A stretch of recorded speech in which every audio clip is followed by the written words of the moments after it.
This is revision for atomic structure, so it's looking at what atoms are made out of. So the three things that atoms are made out of, these are called subatomic particles. So these are particles that are smaller than the atom. There's three of them that you need to know, that they are protons, electrons and neutrons.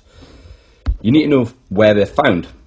So in biology, if you think about cells, the center of a cell is called the nucleus, and that's exactly the same in atoms. So the middle of a cell is called the nucleus, and you need to know the two things that are found in the nucleus. So they are protons and neutrons. So try and make a link. So one thing you could do is, so N and P are very close to each other in the alphabet. E's a bit further away. So N and P, the neutrons and the protons, they are found in the nucleus, in the center of the atom. The electrons, well, they orbit the atom in these things called electron shells. And you will need to know, so 2 fit on the first shell, 8 fit on the second, 8 fit on the third. So electrons are found in electron shells. We also need to know the mass of these things. So the word relative mass, this is how much mass they have compared to each other. And again, if we remember that the neutrons and the protons, they're found in the nucleus, well, they both have a relative mass of 1. The protons and neutrons, they have the same mass as each other. The electrons, however, these are tiny. So if you did 1 divided by 1835 on a calculator, you would get this number. So something like 0.005. So compared to the number 1, this is really, really, really small. And you can either say an electron has a negligible mass, and how I would describe this word is if you weighed yourself on some scales and you realised there was an ant sitting on your shoulder, you wouldn't flick the ant off and get weighed again, you would just ignore its mass. So when we weigh atoms, we ignore the weight of an electron because its mass is negligible compared to the protons and neutrons in an atom. We ignore them because it's so small. And making another link, so the nucleus has the protons and neutrons, the things that have got most of the mass. So most of the mass is in the nucleus, whereas the electron shells, electrons have a very small mass, so the electron shells don't really weigh much. Most of the mass is found in the center, in the nucleus. The last thing we need to know about the subatomic particles are their charges. So a proton is positive. A neutron has a neutral charge, so that means it has no charge. It is neither positive or negative. So that one's quite easy to remember if you remember the word neutral.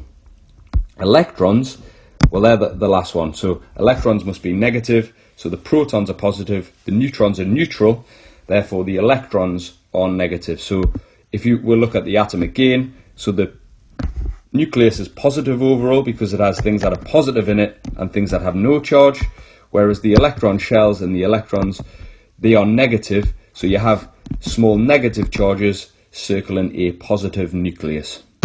Okay, quick history lesson, how we discovered that the atoms have a tiny nucleus and that they have three things that they're made out of. So the first important scientist was a guy called Dalton, and he figured out that atoms are tiny spheres. If we take this chemical reaction, so if you burn magnesium and oxygen, it produces a really bright white flame. And what he thought was, so if you burn magnesium and oxygen, it actually gets heavier, and that's because the oxygen atoms are adding to the magnesium atoms, and it has an increase in mass. So what Dalton thought was, so all magnesium atoms must be the same as each other.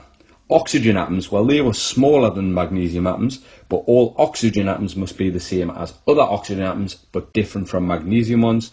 And if you look at the entire periodic table, Dalton thought that all of these different elements were made out of tiny spheres, and that they were all the same as each other if they were of the same element. So Dalton thought that the atom was the smallest thing that can exist, but he was wrong. Because J.J. Thomson came along next, and he discovered that something that had a mass of 1/1835 compared to a hydrogen atom, and he discovered that these things were negative, and he called these things electrons. Thomson then had to think about, so where are the electrons in an atom? And he called this the plum pudding model. So if you were making a cake and you had some dough and you mixed in some plum into that mixture, the plum would just be somewhere in there, and he thought the electrons must just be somewhere in an overall positive atom. So atoms didn't have a charge, they weren't positive or negative, so he thought the atom itself was positive and it had these tiny little negative electrons inside of it. But I'd like to point out that this is also wrong. But at the time it was the best model that they could think of. The last scientist that you need to know about is a guy called Rutherford, and he did a thing called the gold foil experiment.